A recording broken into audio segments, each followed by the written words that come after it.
뭐 하는 거야?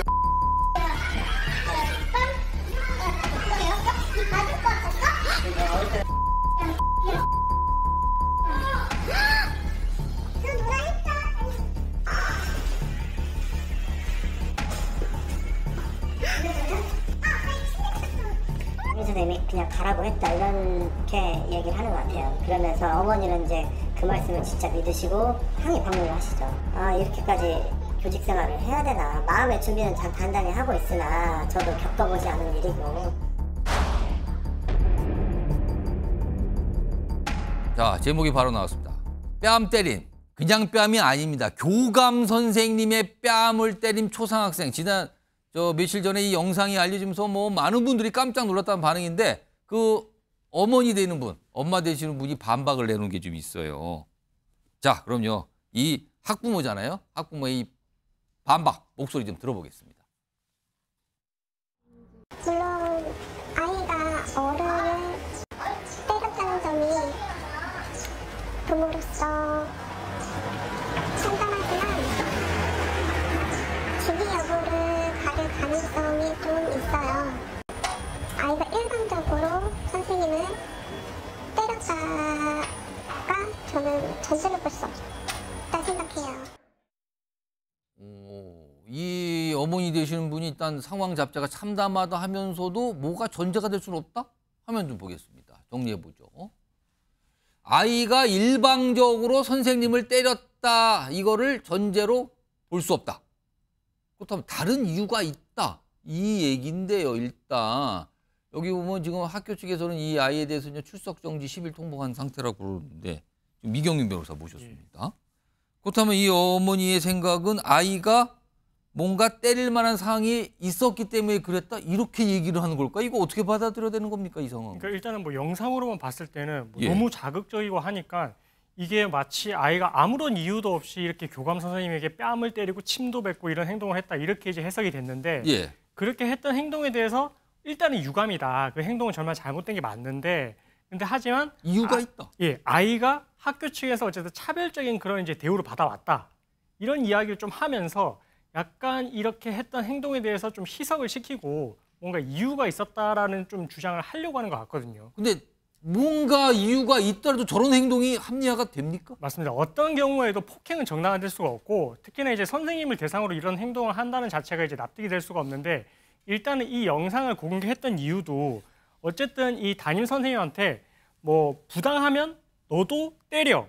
그리고 넌 그냥 나가. 라는 식으로 이제 선생님이 말을 했다라고 학부모는 말을 하고 있는데 이건 이제 학부모 측의 그냥 주장이 이렇게 나왔어요.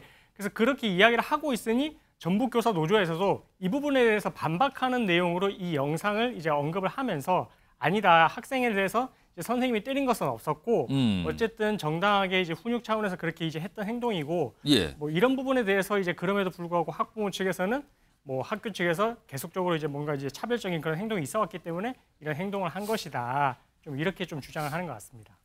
지금 이 초등학생, 초등학교 3학년 이 학생이 어머니 되시는 분은 또 담임 선생님한테 뭐 항의하다 폭행을 했다 이런 얘기했는데 지금 고발이 된 상태입니까? 네, 맞습니다. 그날 이제 아이가 이런 일이 벌어진 게 무단으로 조퇴를 하려고 했었던 상황입니다. 무단으로 조퇴를 하려고 했던 거를 담임 선생님이 1차적으로 제지를 했고 그다음에 이제 교감 선생님이 2차적으로 제지를 하다가 이런 폭행을 당하게 된 건데 그러고 나서 결국은 아이가 무단으로 이제 조퇴를 했습니다. 해서 이제 집에 갔고 그러고 나서 이제 어머니가 이제 찾아와서 담임 선생님에게 이제 폭행을 가하게 됐고 그 부분에 대해서 이제 담임 선생님이 경찰에 신고를 해서 현재 이제 어머니에 대해서는 이제 폭행죄로 지금 입건이 된 상태입니다. 아, 이게 또 이게 어머니까지 이게 뭐가 번졌군요, 지금 상황이요. 자, 그런데 이 영상을 통해서 알려졌잖아요. 근데 많은 분들이 이제 궁금증을 갖고 있어요. 아, 이 영상은 어떻게 나온 겁니까? 이게 언론에 이제 공개가 된 거잖아요. 화면에 있습니다. 설명이 좀 나와 있는데요. 이 영상을 공개한 게 이제 전북교사 노조 이렇게 알려져 있잖아요. 일단 보면은 설명이 좀 하나하나씩 이렇게 설명이 자세히 돼 있는데 해당 학생 치료받지 않고 등교해 선생님들의 교육활동을 침해했다. 다수의 학생들의 학습권을 침해했다.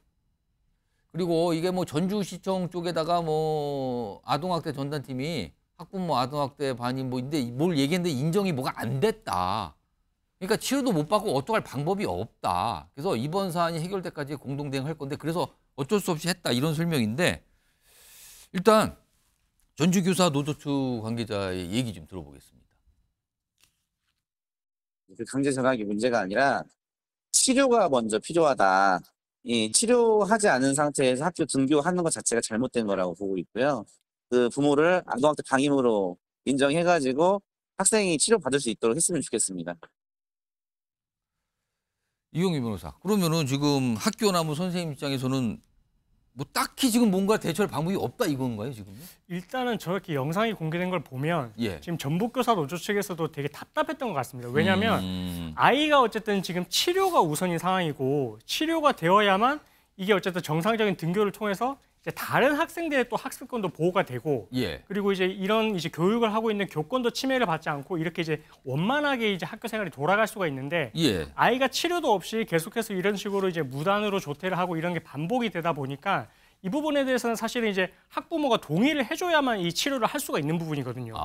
근데 학부모가 동의를 해주지 않고 그리고 아까 전에 뭐 전주시청에서 아동학대 전담팀에서도 이거는 뭐 학부모가 아동학대를 한 것이 아니다. 뭐가 인정이 안 됐다. 예, 이렇게 판단을 해버리니까 그러면은 이제 학부모의 동의 없이는 계속해서 이제 치료가 불가능한 상황입니다. 학교에서는 여러 가지 문제가 발생을 맞습니다. 하고. 그래서 이런 경우에는 결국은 어쩔 수 없이 이 부모를 상대로 이제 아동학대, 지금 뭐 교육적 방임에 의한 아동학대로 고발이 들어갔다라고 하는데 여기서 만약에 형사처벌을 받게 된다면 예. 그러면은 이제 학부모를 배제를 시켜놓고 그럼 치료가 될 수가 있는 부분이거든요. 그럼 이렇게 치료를 통해 가지고 아이가 조금 나아지면 그러면 조금 이제 다른 학생들의 학습권이라든지 교권이 조금 보호가 예. 되는 부분이 있다 보니 좀 어떻게 보면 전북교사 노조에서도 아이의 그런 치료를 좀 우선적으로 생각해서 이런 입장을 이제 했던 게 아닌가 이렇게 조심스럽게 생각이 듭니다.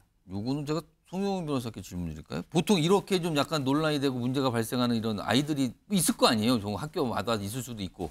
이럴 때 보통 부모들은 아이에 대한 어떤 상담이나 치료 이런 걸 보통 좀 거부하거나 좀 부정적이거나 이런 게 보통입니까?